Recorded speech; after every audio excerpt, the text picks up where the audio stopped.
Hey guys, Ollie and I really wanted to do more Arnold Schwarzenegger videos this year, and what better way to kick things off with this Commando reboot news, which we'll discuss and also give my thoughts on. In this video, I'm also going to summarize some of the Commando films that were talked about over the years that obviously never got made, and even talk about whether Die Hard was actually supposed to be a sequel to Commando or not, because that rumor's been going around for a long time. If you're into this kind of content, make sure to help support the video by clicking that like button, subscribe to the channel if you're not yet subscribed. I appreciate all you guys, girls, and in this day and age, others out there.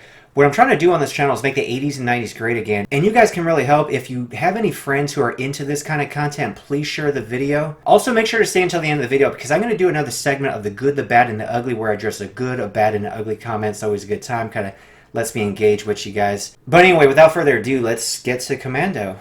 So the original Commando came out in 1985 and was one of the quintessential action movies of the 1980s. It really had it all. Great action, great muscles, and great one-liners. Remember, Sally, when I promised to kill you last? That's right, Major. You did. I lied. Arnold Schwarzenegger agreed to do the movie because he wanted to play more of a normal person, which I don't think most people consider John Matrix in Commando to be a normal person, but at the very least, Matrix was a lot more normal than a barbarian or a robot, which Arnold portrayed prior to Commando. You don't see either of those characters eating ice cream, for example. Rocky Road? Going back to 1985, by the way, that would be the same year Sylvester Stallone appeared in Rambo First Blood Part 2. Both Commando and Rambo performed well at the box office, however, Stallone's film was a much bigger hit and a cultural phenomenon. The fact that Stallone and Schwarzenegger had competing films out in the same year helped fuel the Stallone versus Schwarzenegger rivalry that went on for years. John Matrix versus John Rambo has always been a popular discussion amongst fans, as in who's better, who's the superior soldier, Commando or Rambo. Let me know in the comments below, by the way, who you guys prefer, Rambo or Commando. In the film Commando, John Matrix does take a dig at Rambo, who's a Green Beret, when he says, I eat green berets for breakfast. Unlike Rambo, who's had several movies, even as recently as 2018 and Last Blood, we never had a chance to get to spend more time with John Matrix, though there were several discussions to bring the character back. The most well-known was the rumor that Die Hard actually was supposed to be a sequel to Commando. However, this rumor was debunked in December of 2016 by writer Steven D'Souza, who said, I don't know how this story started on the internet, it's completely wrong.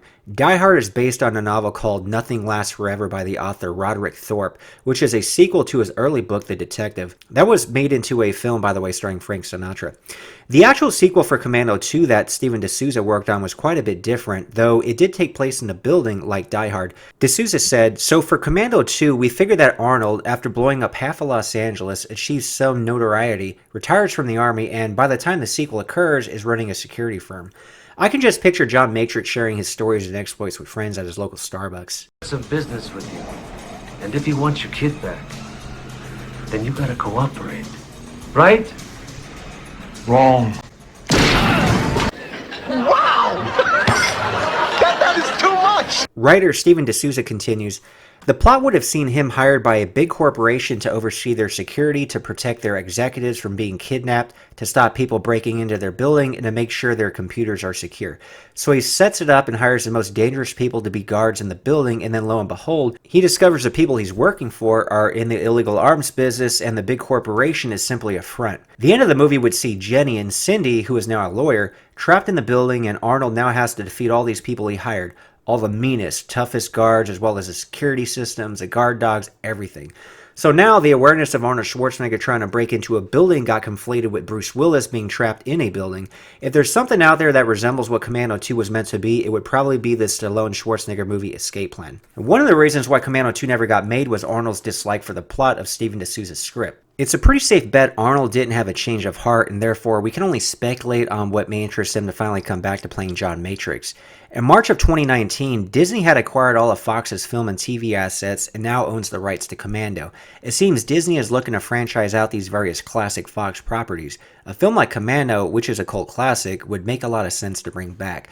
But prior to Disney buying those Fox assets, the director of Commando, Mark L. Lester, says, at one time he tried to buy the rights from Fox to remake the movie, but he was thwarted by talking up his popularity a little too much. He says, I was on a plane once, sitting next to the executive in charge of production at Fox.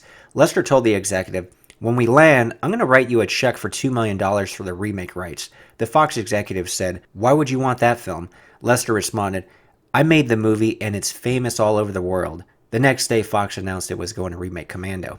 This happened back in 2010, by the way, with David Ayer set to direct. Obviously, that never happened, and now here we are in 2021.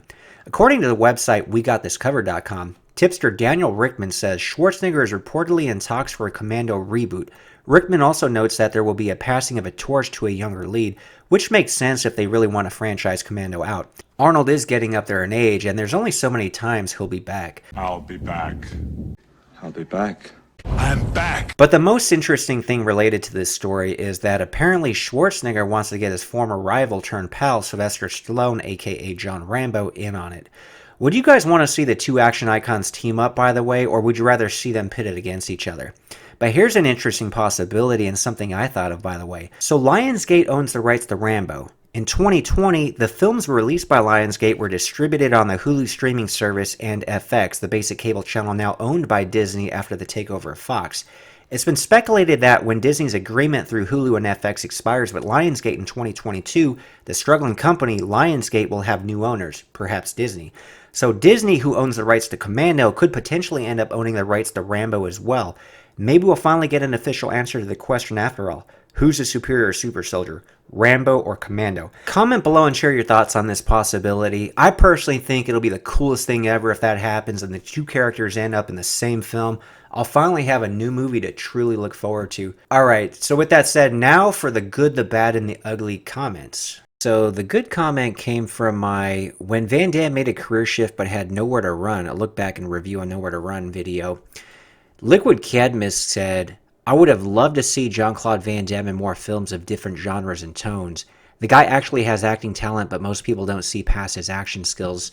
So I'm glad he pointed that out. It's something that I always thought. It's something that I'm sure a lot of you guys thought. And it's something he tried, which he actually tried in this film, Nowhere to Run. But, you know, people really just wanted to see him kicking ass. And Nowhere to Run wasn't a huge hit. I think it did okay, but it wasn't a huge hit. But that's kind of why he went back to, you know, the tried and true action genre. But it wasn't until, you know, JCVD came out later in the 2000s where I think people finally, you know, gave him the respect that I thought he always deserved. But at least people were finally to see it, you know, about probably, 15 years after Nowhere to Run came out. But anyway, I thought this was a good comment, you know, because I kind of feel the same way that this guy did. Alright, so the bad comment comes from my best 90s martial arts movie stars that weren't Jean-Claude Van Damme or Steven Seagal video. So, Kurapika Giovanna says, do a retrospective on Sasha Mitchell. Kickboxer for the Aggressor is very underrated. So, I agree with the first part that I should do a retrospective on Sasha Mitchell, but the second part, Kickboxer for the Aggressor is very underrated. I hope you're getting it confused with part 2 or 3. Like, part 2 and 3 weren't bad. And then I don't know what the hell happened with part 4. So you had, like, a fake Tong Po. The guy had so much makeup on his face. He looked like Michael Myers. And you have a ridiculous story of where the DEA hires Sasha Mitchell to go undercover in, like, the Mexican compound. And he's also got to, you know, rescue his wife. So it's just, like, the stupidest story ever. The fight scenes suck. But hey, you know, in general, movies are subjective. But I kind of feel like Kickboxer 4, along with the travesty of Part 5 with Mark Dacascos. So, I mean, poor Mark Dacascos, he had a lot of potential. He's one of the 90s martial arts movie stars that weren't Jean-Claude Van Damme or Steven Seagal that I thought he could have been really popular. But, you know, movies like Kickboxer 5 do not help. But, you know, going back to Kickboxer 4 and also something like Bloodsport 4, The Dark Humate, I don't even think it's subjective, man. I just think those movies are so horrible, I can't conceivably think why somebody might actually like them. Again, no offense to this guy or anybody else who likes those, but I just think they're bad, and I don't even think that's being subjective, man. They're just bad. Alright, so the ugly comment comes from my Steven Skull called out by Charlize Theron video. She says he can barely fight. So this video, there's always ugly and bad comments. This is always a great source of entertainment. This video's become pretty popular. But anyway, the latest guy, Morgan Carey, said, and this was an exchange I had with him, he said, clearly you have a donut crush. Keyboard warriors shouldn't opine about martial efficacy because they just sound like pathetic fans. All the magical thinking in the world won't change a turd into pizza. And so sorry, but Santa Claus and the Easter Bunny aren't coming this year either. So I replied, I do like donuts, but I'm hardly a keyboard warrior. As much as you think my opinion about Seagal means nothing and that I shouldn't opine about martial efficacy, well, then how about Lyoto Machida and his brother? Here's a video they posted last year on their channel training with Seagal at his home in Brentwood, California, and even they admit his techniques are legit, and I posted a link to that video. Lyoto Machida is only an ex-UFC champion, but I guess according to you, he's just another pathetic fan who knows nothing about martial arts. If only we could learn from you, as I'm sure you have so much to teach. Imagine how much greater someone like Bruce Lee could have been if only he was lucky enough to train with you. There's a little sarcasm there.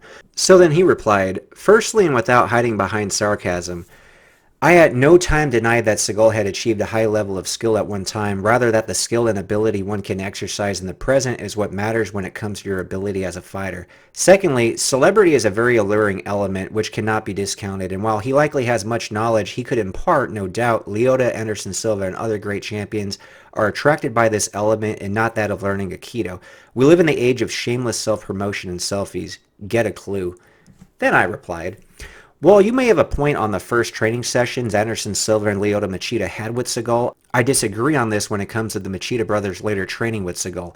I totally seen that as high-level martial artists showing respect to one another and Seagal, the elder, imparting real knowledge and technique. It wasn't for shameless self-promotion and selfies. But as far as your second comment goes, there you go with the insults again. First calling me a keyboard warrior, which are people I actually despise, so that label kind of bugs me. But here's the irony in your latest insult. You're calling me clueless. However, it is you who is actually pretty clueless. Needless to say, me and this guy don't like each other, but that's perfectly normal. It's not everyone's supposed to like each other. But anyway, thanks so much for staying till the end of the video, guys, and I'll see you in the next one.